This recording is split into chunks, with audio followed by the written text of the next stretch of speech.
Shalom, selamat pagi. Apa kabarnya anak-anak pada hari ini?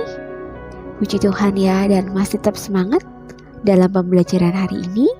Anak-anak, di hari ini kita akan belajar pendidikan agama Kristen, pembelajaran 12 bagian yang kedua, Aku Mau Menolong Walaupun Berbeda. Diambil dari Kisah Para Rasul 10 ayat 34 sampai 35. Anak-anak selalu ingat ya, sebelum belajar kalian harus berdoa terlebih dahulu. Anak-anak, mari kita buka Alkitab kita di dalam Kisah Para Rasul 10 ayat 34 sampai 35. Demikian firman Tuhan. Lalu mulailah Petrus berbicara, katanya, "Sesungguhnya aku telah mengerti bahwa Allah tidak membedakan orang. Setiap orang dari bangsa manapun yang takut akan Dia dan yang mengamalkan kebenaran berkenan kepadanya." Anak-anak, dari Kisah Para Rasul 10 ayat 34 sampai 35 mengajarkan, yang pertama, melalui penglihatan Rasul Petrus diutus Tuhan untuk menemui Kornelius. Siapa Kornelius itu? Kornelius adalah seorang perwira Italia yang tinggal di Kaisarea. Ia seorang yang tulus hati, takut akan Allah, dan terkenal baik di antara orang Yahudi. Kornelius bukan orang Yahudi, tetapi ia mau mengundang Rasul Petrus dan membuka diri untuk menerima ajarannya.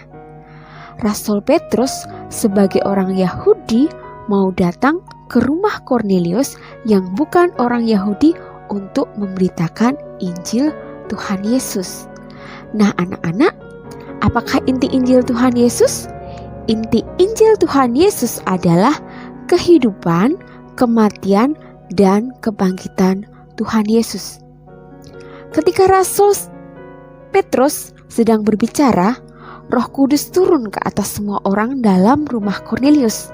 Kemudian Kornelius memohon supaya Rasul Petrus membaptis seisi rumahnya. Melalui peristiwa tersebut, Petrus menyadari bahwa Tuhan Yesus tidak membeda-bedakan orang. Kasih Tuhan untuk semua orang yang takut akan Tuhan dan yang melakukan kebenaran. Nah, anak-anak kelas 3 SD Kristen Manahan semuanya, mari kita contoh kehidupan Petrus yang memiliki sikap toleran terhadap perbedaan. Anak-anak, tahu tidak apa itu toleran? Toleran artinya menghargai dan menghormati setiap perbedaan yang ada. Dan manfaat hidup toleran itu banyak sekali. Di antaranya adalah yang pertama, menciptakan hidup rukun. Yang kedua, suasana menjadi damai. Yang ketiga, masyarakat hidup sejahtera. Yang keempat, suasana nyaman untuk belajar dan bekerja. Sikap toleransi atau toleran harus ditingkatkan karena kita hidup di tengah masyarakat yang beraneka ragam.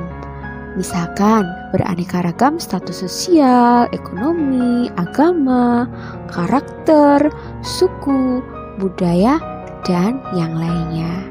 Anak-anak, mengasihi dan menolong sesama membutuhkan pengorbanan. Apa saja pengorbanannya? Pengorbanannya yaitu bisa waktu, tenaga, atau bahkan materi yang bisa berupa uang. Nah anak-anak, demikian pembelajaran hari ini ya. Jangan lupa, sikap toleran harus ada di dalam setiap langkah kehidupan kita dan harus kita lakukan dalam kehidupan kita. Dan ingat, Injil Kristus atau Injil Tuhan Yesus harus kita nyatakan dalam kehidupan kita sehari-hari dengan kita hidup mengasihi dan menolong sesama kita. Demikian pembelajaran hari ini. Ada tugas postes yang harus kalian kerjakan. Tetap menjaga kesehatan kalian dan tetap semangat ya dalam mengikuti pembelajaran. Anak-anak, jangan lupa selalu mendengarkan nasihat orang tua kalian dan Tuhan Yesus memberkati.